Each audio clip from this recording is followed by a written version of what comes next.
미국은 한국과 대만에게 이런 말을 합니다. 반도체 공장을 미국에다 지어라. 근데 이 말 뜻이 단순하지가 않아요. 반도체 공장 자체가 미국의 안보를 상징하기 때문인데요. 전 세계의 반도체 상당수를 한국과 대만에서 만듭니다.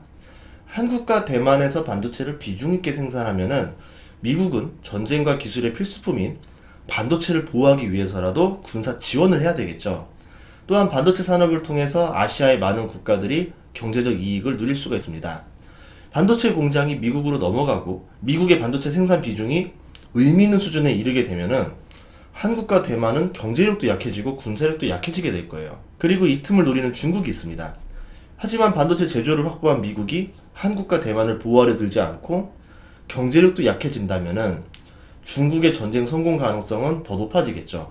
반도체가 지정학적으로 얼마나 의미가 있는지, 반도체 전쟁의 승자는 누가 될 것이며 이 자리가 왜 중요한지 삼성전자 권오현 전 회장이 추천했고 아마존 해외경제 32주 1위를 차지한 책 칩워를 바탕으로 이야기해보겠습니다. 반도체 설계, 지식재산, 장비, 제조, 공급망 전체를 놓고 봤을 때 미국은 39%예요. 한국이 16%, 대만이 12%, 중국은 6%를 차지하고 있습니다.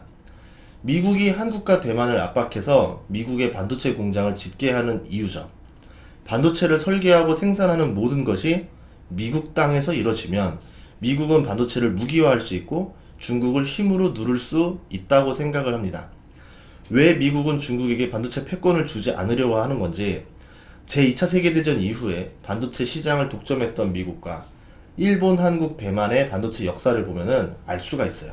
제2차 세계대전을 미국과 연합군이 이길 수 있었던 것은 기술력이 있었습니다. 미국은 일본의 원자폭탄 2방으로 항복을 받아냈습니다. 일본은 전쟁 이후에 라디오, 계산기 등 전자기기 생산으로 히트를 쳤어요.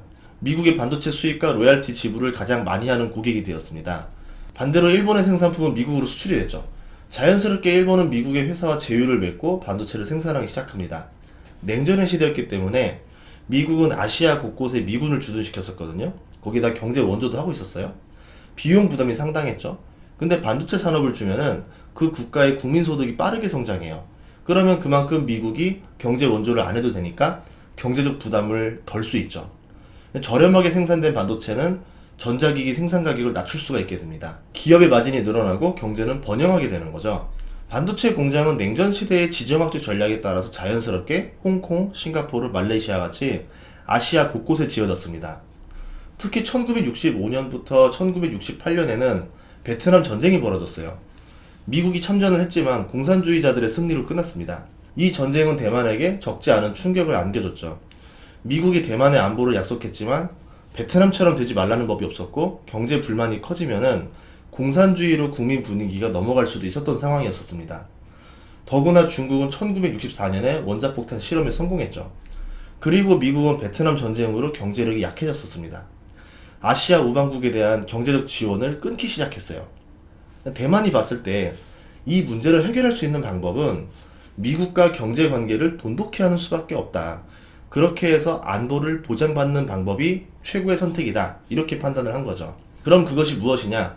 미국의 반도체 공장을 대만에 짓는 겁니다. 미국의 반도체 회사인 텍사스 인스트루먼트 공장을 대만에 유치하는 일이었었죠. 이렇게 아시아는 미국의 반도체 공장을 유치하면서 경제력 향상과 미국의 안보 보장 두 마리 토끼를 잡았습니다. 미국은 아시아의 반도체 공장을 지음으로써 비용 절감을 이룰 수 있었지만 일본이라는 반도체 경쟁자를 만들어냈어요. 일본은 저렴하게 반도체를 만들어냈고 미국의 기업들이 가격면에서 불리해지기 시작했어요. 일본 정부는 일본 기업들이 자국 제품을 팔 수 있도록 압박을 합니다. 우리 거 써야지 왜 미국 거 써? 이렇게 해요. 자국의 칩 제조사들한테는 보조금을 제공합니다. 일본 기업들은 미국의 수출을 자유롭게 했지만 미국 기업들은 일본에 수출하는 게 어려웠죠. 그러다가 가격적인 면을 넘어서 성능에서도 미국의 반도체가 일본에 따라잡히게 된 일이 발생해요. 우리가 알고 있는 폴 볼커가 미국 내 기준금리를 21.5%까지 올린 일 때문인데요.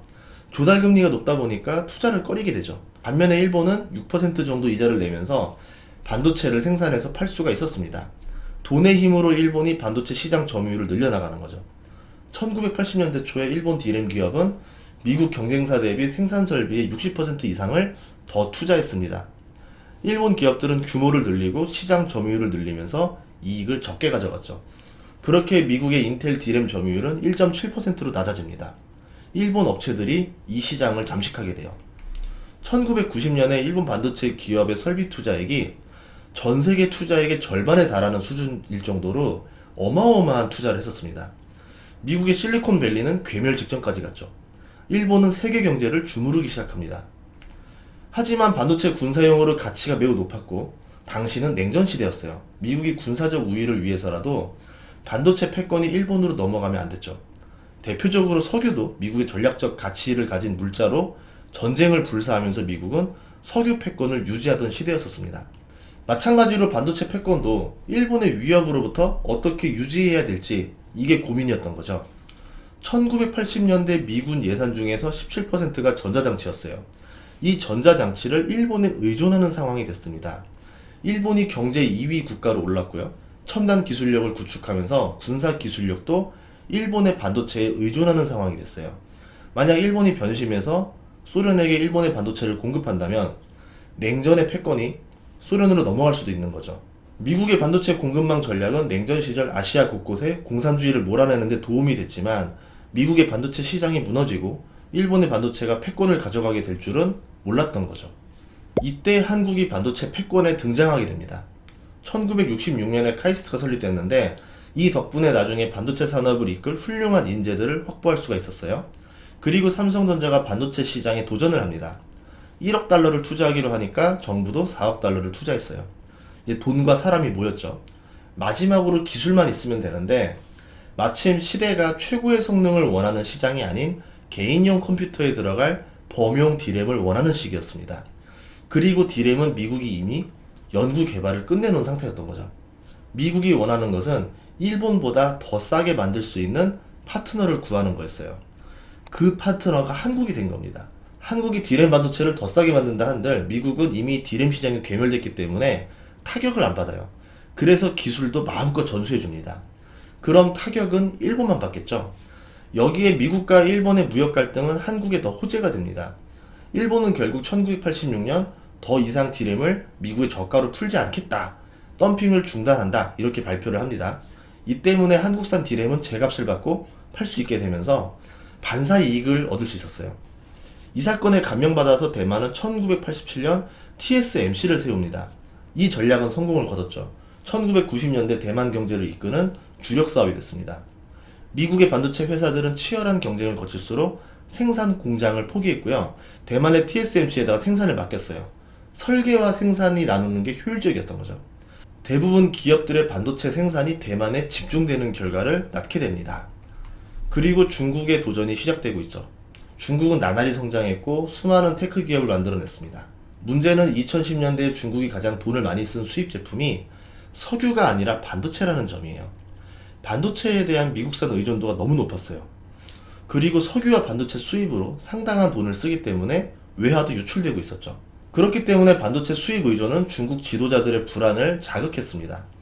반도체를 사면 미국에 대한 의존도가 높아지고 미국과 제대로 싸울 수가 없죠. 그래서 중국은 자국에서 최신 반도체를 생산하기 위해서 국력을 집중합니다. 반도체를 제작하려면 기술이 필요한데 나머지 아시아 국가들은 이 기술을 미국과 제휴해서 만들었어요. 반도체를 설계하기 위해서 필요한 소프트웨어 도구는 미국이 독점하고 있습니다. 이를 만들기 위한 기계 장치도 미국이 거의 독점하고 있죠. 그러다 보니 2000년대 중국은 반도체 보조금을 썼지만 첨단 반도체 산업을 제대로 세우지 못했어요. 그래서 중국은 국영기업을 내세워서 미국의 반도체 회사를 인수하려고 시도를 합니다. 미국의 반도체 회사를 인수하려다가 미국 정부의 반대로 실패한 사례도 있고 영국의 반도체 설계회사를 인수하는 데 성공하기도 해요. 경제적으로 잠시 어려웠던 AMD와 합작회사를 설립해서 반도체 기술을 이전받기도 합니다. 그러다가 화웨이라는 위협적인 기업이 등장했는데 다른 중국 반도체 회사는 주로 내수용에 불과했었어요. 근데 화웨이는 해외의 기술을 보고 직접 만들어서 세계 시장에다가 저렴하게 다시 파는 전략을 써요. 글로벌 시장 점유율을 늘려갔죠. 글로벌 시장에서 화웨이 점유율이 점점 늘어나기 시작하니까 굉장히 위협적인 기업으로 다가왔습니다. 하지만 다방면에서 이렇게 중국이 반도체 기술을 가져가려고 하니까 트럼프가 이제 규제를 시작합니다. 그리고 바이든으로 이어지죠. 반도체 전쟁은 더 규제가 까다로워지고 있습니다. 그렇게 되는 이유는 군사무기가 이제는 무인화 자동화로 넘어가면서 반도체의 중요성이 더 커지고 있기 때문이에요. 대규모 드론 부대를 AI가 움직이는 세상이 왔습니다.